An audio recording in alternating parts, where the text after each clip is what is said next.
What's up, everyone? It's Brian from the Exact IT Solutions Cybersecurity channel.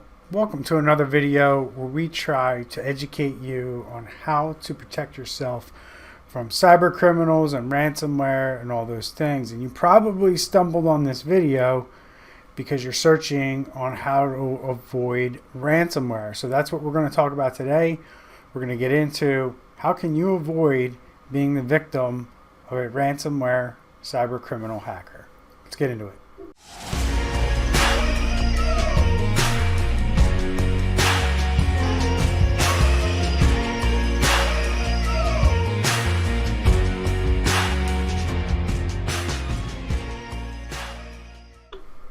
All right, guys, so how do we avoid ransomware attacks in 2022? It's early January 2022. We're seeing a ton of ransomware attacks out there right now. They ramped up at the beginning of 2021. They continue through 2022.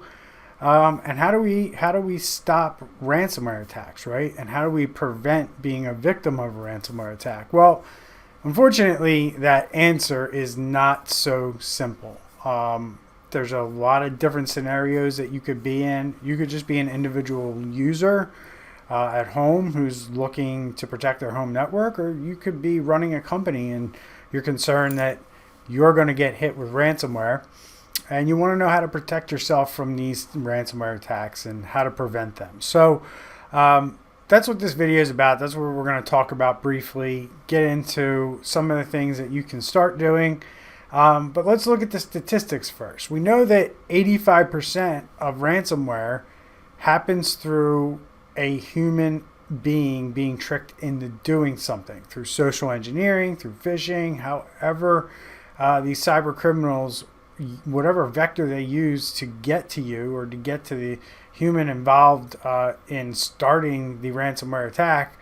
That's usually where we see 85% of the attacks come from. So let's just talk about the 85% right now, right? And we won't need to worry about the 15% because you kind of need to be a really smart technical person to handle the other 15%. You need to be a trained cybersecurity professional or IT person because it's technology that breaks down or technology that's not configured right or technology that's not maintained that usually causes the other 15%. So as a regular person who could possibly become a victim of a ransomware attack, how do we go about preventing these things from happening to us when this is 85% of the way that cyber criminals make these things happen? So the first thing that comes to mind is stop using the same passwords all over the place, right?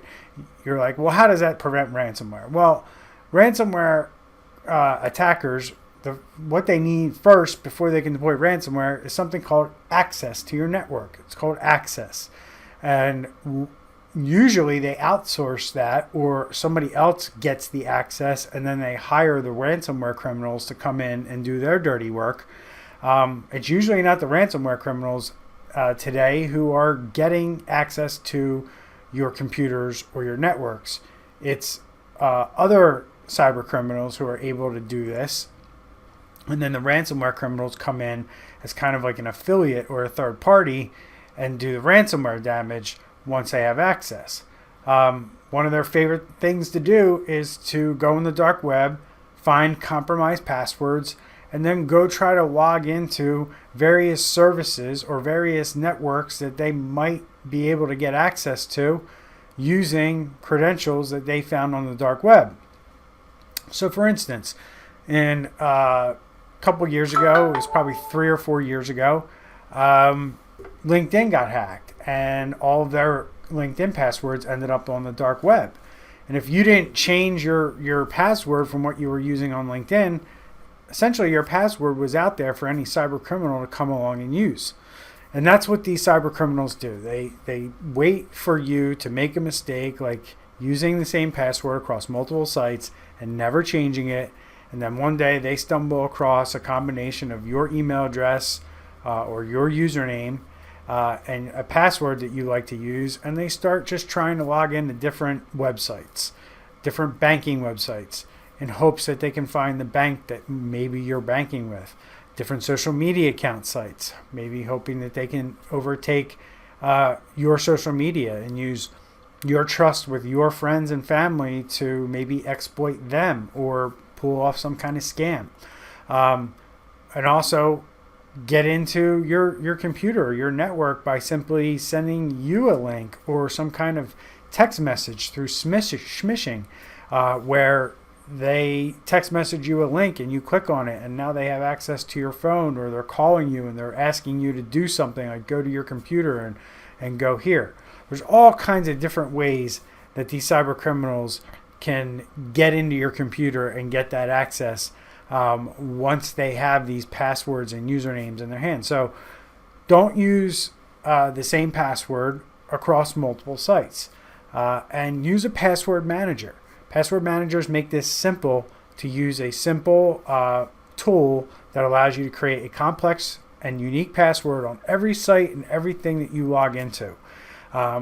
So I would look into password managers, and this is one of the ways that you can prevent and stop ransomware attacks. Now, stopping ransomware attacks isn't going to happen with one tool. It's not going to be a password manager. So we need things like things on our computer that can detect whether or not there's fishy things going on by a cyber criminal. There's antivirus products out there, which I'm sure you're familiar with. But there's also something called Endpoint Protection.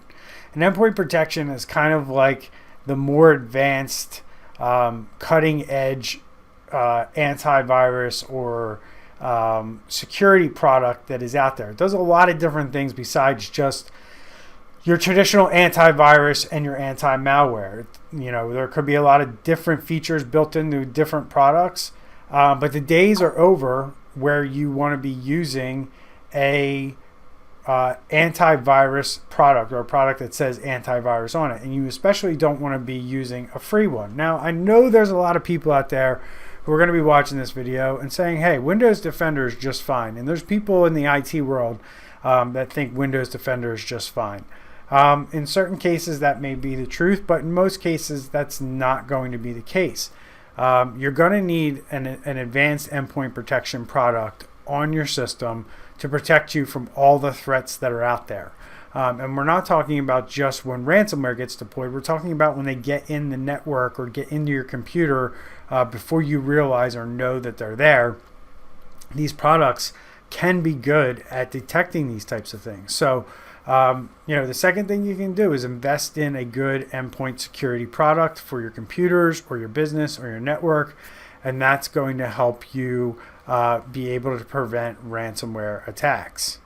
Now, another way that we can avoid ransomware attacks is just being smarter about what's coming into our social media accounts, our email, our phones, in terms of messages, text messages, all those different kinds of things.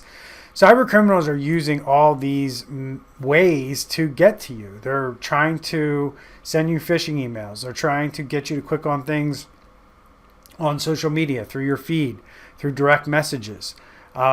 These are all things that you need to be aware of in order to avoid a ransomware attack.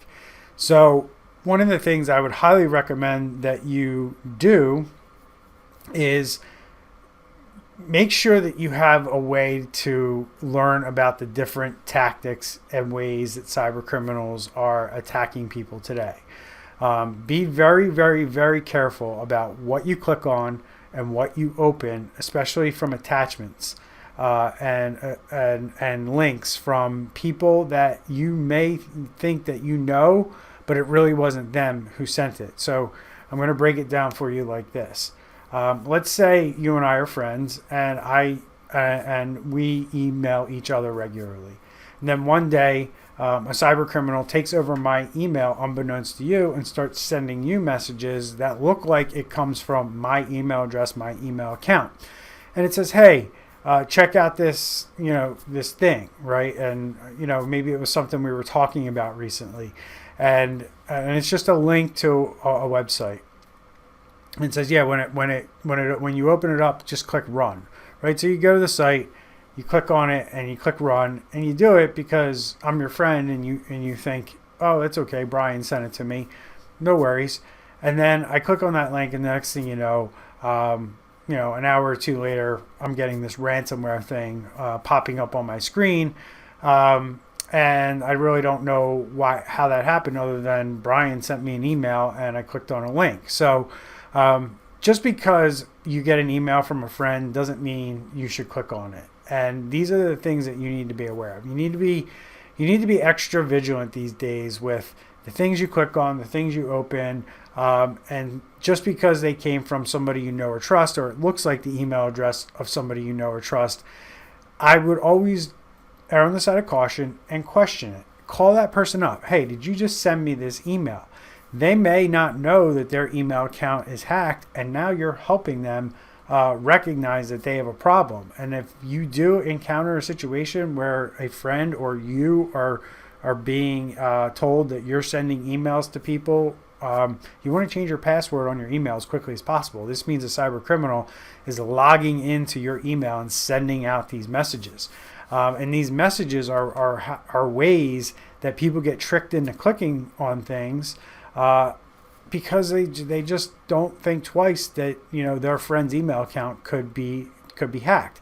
Now, the easy side of this, or the easy way to spot some of these fake phishing emails, are when the email address comes in with my name, but it's not my email address, or something about the email is off, the spelling is off, the grammar's off, all these different things that clue you into like, hey, is this really real?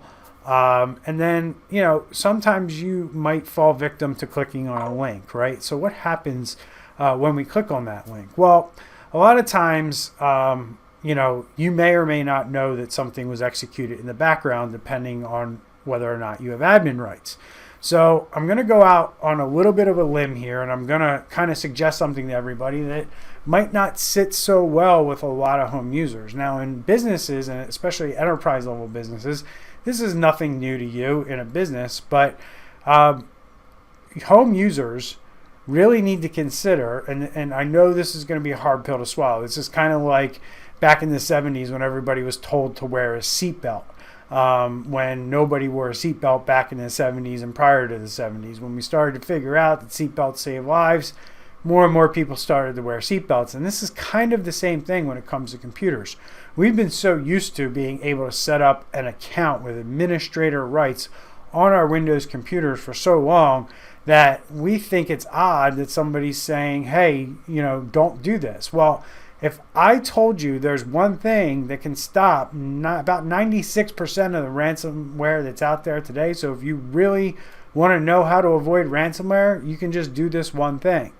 And that's, don't use your computer every day under an administrator account. So why do we need administrator accounts on computers? We need administrator accounts on computers to install software, to make system settings changes, and to do other things that require higher levels of elevation because they change things at a deeper level on the operating system or on the computer. And the reason that it's set up like this is so if you want to set up somebody who can't really screw up the computer, you give them an account without administrative rights. So what I recommend if you want to avoid being a victim of ransomware is create a standard user account on your Windows computer and use that to log in and do your business. And only use the administrator account when you know you need to install software. To sit there and it'll allow the system to run as an administrator all the time by going to websites and going on to social media and doing all this stuff, it's just begging for a cyber criminal to get something on your system and install it with you probably not even knowing that it happened. Had you been using a standard user account on that computer, you would have been prompted. It would have said you don't have rights to do this, and it would have popped up with a username and password prompt, and you would have had to have put that in order for the malware or payload to get put onto your system. So if you want to avoid ransomware attacks in 2022, the best thing you can do is all the things I listed in this video, and also stop using the administrator account on your computer and log in with a standard user account and only use the administrator account when you know you need to install something or do something on the system that requires that admin username or password. So that's the easy way that you can avoid a ransomware attack, is by simply just getting rid of that administrator account as your normal login and never use an administrator account to operate a computer. Just use it to log in and do the things you need to do and log out and use the computer under a standard privileged account. And that means when a ransomware criminal tries to install ransomware, it's going to say, I need admin rights to do this because it runs in the Windows system environment. And in order to do that, you have to have admin rights. And when the ransomware goes to run, it's going to ask for admin credentials. And when that pops up, if you're smart enough to click cancel, it won't deploy. And that's about 96% of the ransomware that we know of needs admin rights. There's very few ransomwares or very little ransomware that can run on a Windows system without having full admin rights. So these are just a few things you can do. There's a lot more to this, folks, on how you can avoid a ransomware attack. Especially if you're a business, you really need to be following a cybersecurity framework. And I have tons of videos on this channel that outline what that looks like and what that is. But these are simple things that anyone can do to, avoid being attacked by ransomware. So that's it for me for today, folks. Hope you enjoyed this video. If you have, please drop some comments down below. Ask us any questions that you want. Our goal is to educate you on how you can prevent things like ransomware from happening to you personally or in your business or where you work. And that's why the channel is here. So please make sure you like and subscribe. It really helps us out. And we'll see you in the next video. Take care.